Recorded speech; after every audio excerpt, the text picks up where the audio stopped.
اللہ الرحمن الرحیم نحمدہ ونصلی علی رسولہ الکریم اما بعد فاعوذ باللہ من الشیطان الرجیم بسم اللہ الرحمن الرحیم شہر رمضان الذی انزل فیہ القرآن ھدی للناس وبینات من الھدی والفرقان وقال النبی صلی اللہ علیہ وسلم من صام رمضان ایمانا واحتسابا غفر له ما تقدم من ذنبی او کما قال علیہ الصلاۃ والسلام یا رب صلی وسلم دائما ابدا علی حبیبک خیر الخلق کلہم۔ انتہائی معزز و مکرم ناظرین اور سامعین، ماہ رمضان المبارک میں جہاں دن کا روزہ فرض ہے، جہاں پہ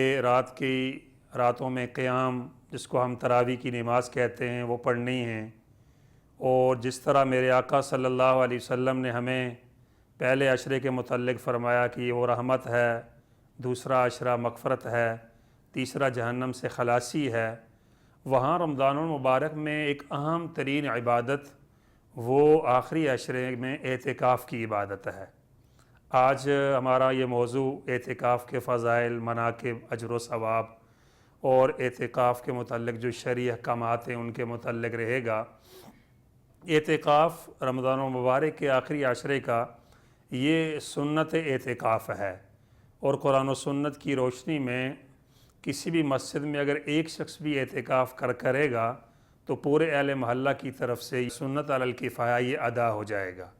اور علامہ قیم رحمۃ اللہ علیہ کہتے ہیں کہ اعتکاف دراصل اللہ سے ایک لو لگانی ہے اور اپنے گھر بار کو چھوڑ کے اللہ کے در پہ آ کے روٹھے ہوئے رب کو منانا ہے۔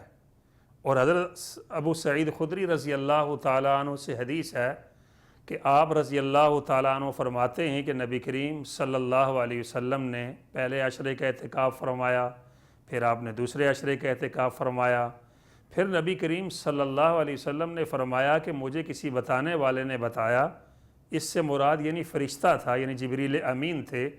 کہ آپ جس چیز کو تلاش کر رہے ہیں وہ آخری عشرے کا آپ اعتکاف فرمائیں۔ گویا کہ اعتکاف کا بنیادی مقصد جہاں عبادات کرنا ہے، جہاں اللہ کو راضی کرنا ہے، جہاں اپنے گناہوں کی معافی مانگنی ہے، جہاں پوری امت مسلمہ کے لیے ہم نے دعائیں مانگنی ہیں،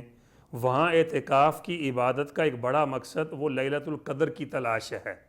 تو حضور اقدس صلی اللہ علیہ وسلم نے فرمایا کہ مجھے بتانے والے یعنی فرشتے نے بتایا کہ آپ آخری عشرے کے اعتکاف کیجئے اور لیلۃ القدر آپ کو آخری عشرے میں گویا کہ ملے گی۔ نبی کریم صلی اللہ علیہ وسلم فرماتے ہیں کہ میں نے آخری عشرے کا اعتکاف فرمایا تو 21ویں شب کو مجھے لیلۃ القدر نصیب ہو گئی، اور آپ صلی اللہ علیہ وسلم نے اس کی علامات بھی بتائی کہ اس رات جو ہے وہ بارش ہلکی سی ہوئی، میں نے جو ہے نا چھپر کی مسجد کی چھت تھی وہ ٹپکی اور میں نے سجدہ کیا، اور زمین کی جو مٹی تھی میرے ماتھے پہ لگا۔ راوی کہتے ہیں اس حدیث کو بیان کرنے والے کہ بالکل اسی طرح ہوا۔ 21ویں شب کی جب فجر پڑی گئی تو ہم نے دیکھا کہ واقعتاً بارش ہوئی تھی، اور مسجد نبوی کا جو چھپر کی چھت تھی وہ ٹپکی تھی، اور مٹی حضور اقدس صلی اللہ علیہ وسلم کی پیشانی مبارک پہ ہم نے خود لگا ہوا دیکھا۔ تو نبی کریم صلی اللہ علیہ وسلم نے ارشاد فرمایا، لوگو اب تم لیلۃ القدر کو آخری عشرے کی طاق راتوں میں تلاش کرو۔ طاق سے مراد 21ویں ہے، 23ویں ہے، 25ویں، 27ویں اور 29ویں رات ہے۔ تو معزز ناظرین، لیلۃ القدر اعتکاف میں جو معتکف جو اعتکاف بیٹھتا ہے تو اسے زیادہ آسانی سے لیلۃ القدر مل سکتی ہے، اور لیلۃ القدر آخری عشرے کی طاق راتوں میں رکھی گئی ہے۔ اور اعتکاف کے مقاصد میں ایک بڑا مقصد یہی ہے کہ اعتکاف کرنے والا شخص لیلۃ القدر کو پالے۔ نبی کریم صلی اللہ علیہ وسلم کے آپ کے معمولات زندگی میں مختلف چیزیں آتی ہیں، آپ پورے رمضان کا اعتکاف بھی آپ سے ثابت ہے، آخری عشرے کا اعتکاف تو آپ نے ہمیشہ کیا ہے۔ جس سال آپ دنیا سے پردہ فرما گئے ہیں اس سال آپ نے آخری 2 عشروں کا اعتکاف فرمایا ہے۔ پورے دنیا کے فرزندان اسلام نے اپنی اپنے محلے، علاقے، جامع مسجد، بڑی اور چھوٹی مساجد میں اعتکاف کے لیے بیٹھنا ہے۔ میری جملہ ان فرزندان اسلام اور مسلمانوں سے درخواست ہوگی جو اعتکاف کریں گے کہ وہ اعتکاف میں بیٹھ کے اپنے اس وقت کو قیمتی بنائیں۔ اور اہل دین اور علماء شرع میں نے لکھا ہے کہ اعتکاف معتکف کا مسجد میں آ کے بیٹھ جانا سیم ایسے ہے کہ جیسے کسی روٹھے ہوئے انسان کے دروازے پہ جا کے بیٹھ جانا اور یہ صدا لگانا کہ یہ روٹھا ہوا شخص جب تک مجھ سے راضی نہیں ہوگا اب تک جو ہے وہ میں اس کے دروازے سے واپس اپنے گھر نہیں جاؤں گا۔ تو بالکل معتکف کی بھی یہی کیفیت ہوتی ہے کہ اس نے اپنے اللہ کو جو ناراض کیے رکھا ہے، جو شیطان کے وسوسوں میں آ کے، شیطان کے بہلاوے میں آ کے، بہکاوے میں آ کے اللہ سے دور ہو گیا ہے، اللہ کے نبی صلی اللہ علیہ وسلم سے دور ہو گیا ہے، تو اب ظاہر ہے کہ وہ اللہ کے در پہ آ کے بیٹھ کے اللہ کو راضی کرنے کے لیے آیا ہوا ہے۔ لہذا معتکف کو چاہیے کہ وہ اپنے اس آخری عشرے کے اعتکاف کو قیمتی بنائے۔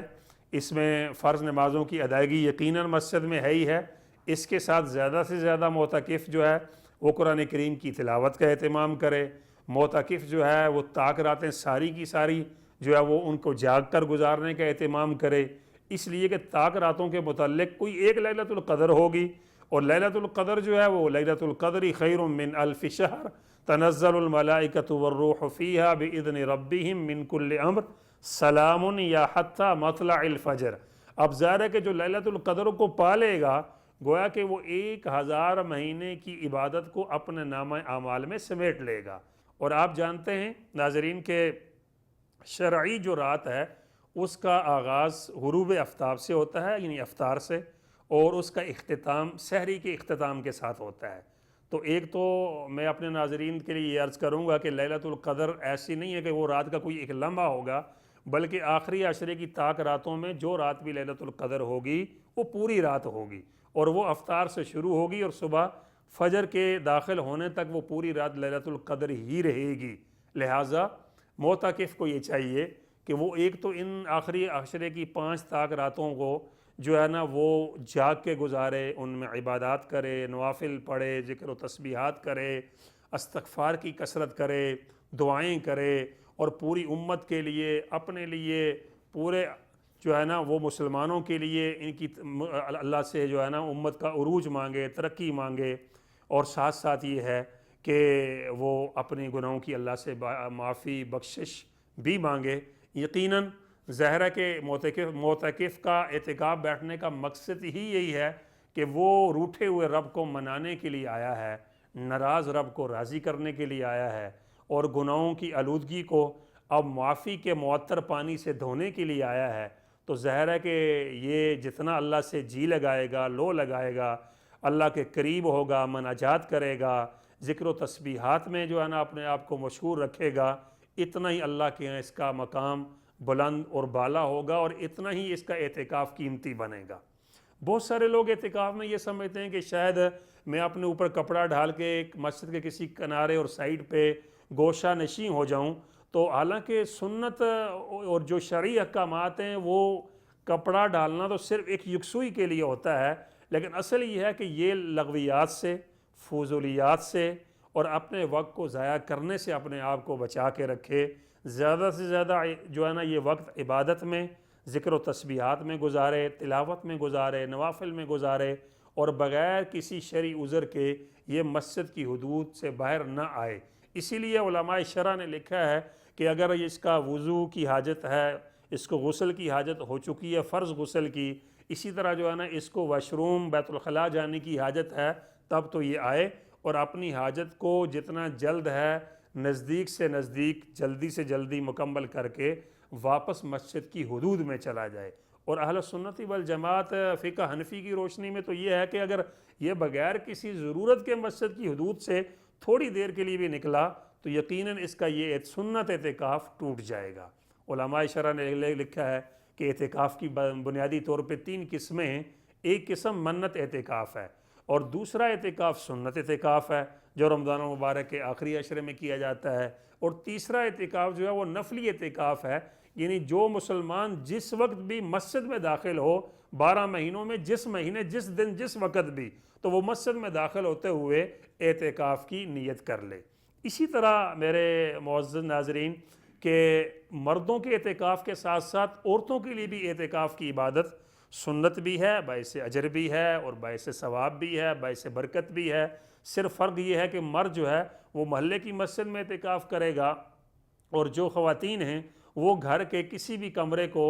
مسجد کا ایک سمجھ کے درجہ دے کے یا مسجد کی حیثیت دے کے کوئی ایک کمرہ پورا یا کمرے کا کوئی ایک حصہ جس میں وہ لیٹ سکے، بیٹھ سکے، نماز پڑھ سکے، اس حصے کو جو ہے وہ اگر وہ اپنی عبادت گاہ یا عبادت خانہ مقرر کر کے وہاں اگر وہ اعتکاف کی نیت سے، سنت اعتکاف کی نیت سے بیٹھے گی تو یقیناً جو اجر، جو ثواب، جو فضائل مرد کو مسجد میں اللہ تعالیٰ عطا کریں گے، وہی اجر و ثواب، وہی فضائل، وہی سارے جو ہے نا وہ برکات ہماری جو ہے نا بہن، بیٹیاں، بہنیں جو ہماری خواتین ہیں، دختران اسلام ہیں، ان کو جو ہے نا اس گھر میں اعتکاف کرنے پر بھی میسر جو ہے وہ سارے اجر و ثواب آئیں گے کہ وہ اپنے گھر کے اس کونے کو جس کو اعتکاف کے لیے مختص کریں گی اور اس میں وہ اپنا اعتکاف کریں۔ اور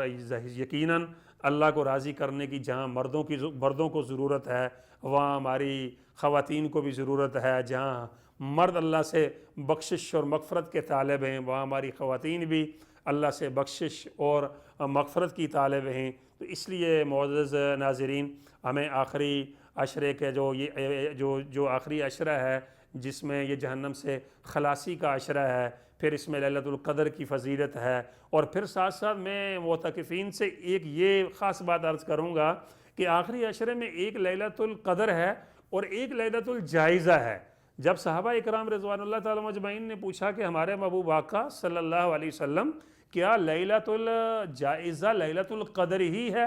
تو حضور اقدس صلی اللہ علیہ وسلم نے فرمایا نہیں، لیلۃ القدر اور ہے، لیلۃ الجائزہ اور ہے۔ لیلۃ القدر تو آخری عشرے کی طاق راتوں میں کوئی ایک رات ہوگی، اور میرے آقا صلی اللہ علیہ وسلم نے فرمایا کہ لیلۃ الجائزہ یہ چاند رات کو کہا جائے گا، اور جائزہ کا مطلب ہے انعام والی رات، اور بعض حضرات نے لکھا کہ مزدوری ملنے کی رات، اور نبی کریم صلی اللہ علیہ وسلم نے لیلۃ الجائزہ کی یوں تشریح کی، فرمایا لوگوں یاد رکھو کہ مزدور دنیا کا دستور یہ ہے کہ مزدور کو اس کے کام کی اجرت جو ہے وہ کام مکمل کرنے پہ ملتی ہے۔ تو جو چاند رات جس کو لیلۃ الجائزہ جو ہے نا وہ حدیث میں کہا گیا، یہ رات مزدوری ملنے کی رات ہے۔ ہماری بہت سارے بھائی، ہماری بہنیں، بہت سارے روزے دار، بہت سارے مسلمان پورے مہینے کو تو قیمتی بنا کے، اور خاص طور پہ آخری عشرے کو تو قیمتی بنا کے گزار دیتے ہیں، لیکن افسوس یہ ہے کہ وہ لیلۃ الجائزہ کے جو اجر و ثواب ہے بسا اوقات ہم اس کو ضائع کر دیتے ہیں، اس میں ہم غفلت کا شکار ہو جاتے ہیں، سستی کا شکار ہو جاتے ہیں، بازاروں کا شکار ہو جاتے ہیں، شاپنگ کی طرف چل پڑتے ہیں۔ ہم جو ہے وہ ہمیں اس رات کی اہمیت، اجر و ثواب اور جو انعام ملنے ہیں اس کی جو ہے نا اہمیت ہمارے جو ہے نا وہ دل دماغوں میں نہیں رہتی۔ اس لیے میں اپنے جملہ تمام مسلمان خواتین و حضرات سے بھی، اور بالخصوص جو اعتکاف کرنے والے ہمارے جو ہے نا وہ مرد اور ہماری مسلمان بہنیں ہوں گی، ان سے میں درخواست کروں گا کہ وہ جو آخری عشرے کی آخری رات جس کو لیلۃ الجائزہ کہا جاتا ہے، چاند رات، تو اس میں بھی مختلف قسم کی فضولیات سے، لغویات سے ہم نے اپنے آپ کو بچانا ہے۔ اس رات بھی ہماری تہجد نہ چھوٹے، اس رات بھی ہماری دعاؤں کا اہتمام رہے، اس رات میں بھی ہم نوافل پڑھیں، اس رات میں بھی ہم اللہ سے اجر و ثواب مانگیں، اس رات بھی ہم اللہ سے جتنے انعامات روزہ رکھنے پہ ملنے ہیں، تراویح پڑھنے پہ ملنے ہیں، افطار کرنے پہ ملنے ہیں، اعتکاف کرنے پہ ملنے ہیں، ان سارے انعامات کو ہم اس رات بھی اللہ سے لینے والے بن جائیں۔ اسی طرح معتکفین کے لیے میں یہ بھی درخواست کروں گا کہ کچھ فرض عبادات کے ساتھ کچھ نفلی عبادات ہیں اعتکاف میں۔ مثال کے طور پہ 5 فرض نمازیں یقیناً معتکف پڑھے گا، روزہ یقیناً معتکف جو ہے وہ رکھے گا، نماز تراویح یقیناً معتکف جو ہے نا وہ پڑھے گا، قرآن کی تلاوت یقیناً معتکف جو ہے نا وہ کرے گا۔ لیکن اس کے ساتھ ساتھ تہجد کی نماز، یہ بڑی اہم نماز ہے معتکف کے لیے، اور ویسے بھی انسان کی معراج اور اللہ کا قرب حاصل کرنے کے لیے تہجد کی نماز کو حدیث مبارکہ میں ایک خاص فضیلت حاصل ہے۔ اور تہجد کی نماز کے ساتھ ساتھ پھر ظاہر ہے کہ اشراق کی نماز کا معتکف جو ہے نا وہ اہتمام کرے، جو سورج نکلنے کے 10-15 منٹ بعد ہوتی ہے۔ اسی طرح پھر جو ہے وہ جسے کہتے ہیں چاشت کی نماز معتکف پڑھے جو 9 سے 10 بجے کے بعد شروع ہوتی ہے زوال سے پہلے پہلے، اور اسی طرح پھر اوابین کی نماز جو مغرب کے بعد جو ہے نا وہ 2 ہم نفل پڑھتے ہیں 2 سنتوں کے بعد، اگر 6 نفل پڑھ لیے جائیں تو یہ اوابین کی نماز کہلاتی ہے۔ لہٰذا میرے معزز ناظرین و سامعین، میں آپ سے یہی درخواست کروں گا کہ ہم اپنے وقت کو قیمتی بنائیں، ان لمحات کو قیمتی بنائیں، ان دنوں کو قیمتی بنائیں، ان راتوں کو قیمتی بنائیں۔ معتکف ہیں، اعتکاف میں ہے تو وہ بھی قیمتی بنائے، اور عام مسلمان بھی جو ہے نا رمضان و مبارک کی راتوں کو، دن کو، لمحات اور گھڑیوں کو، اور بالخصوص آخری عشرے کو ہم قیمتی بنائیں گے تو اللہ ہمیں جو ہے نا دنیا میں بھی عزتوں سے اور کامیابیوں سے نوازے گا، اور جہنمیوں کی فہرست سے اللہ ہمارے نام کو نکال کے اور خلاصی عطا کر کے ہمیں جنتیوں کی فہرست میں اللہ شامل فرمائیں گے۔ اللہ رب العزت سے دعا ہے کہ اللہ تعالیٰ جو کچھ کہ ہم نے کہا اور جو کچھ آپ نے سنا قبول فرمائے اور ہمیں عمل کرنے کی توفیق عطا فرمائے۔ وما توفیقی الا باللہ، وآخر دعوانا ان الحمد للہ رب العالمین۔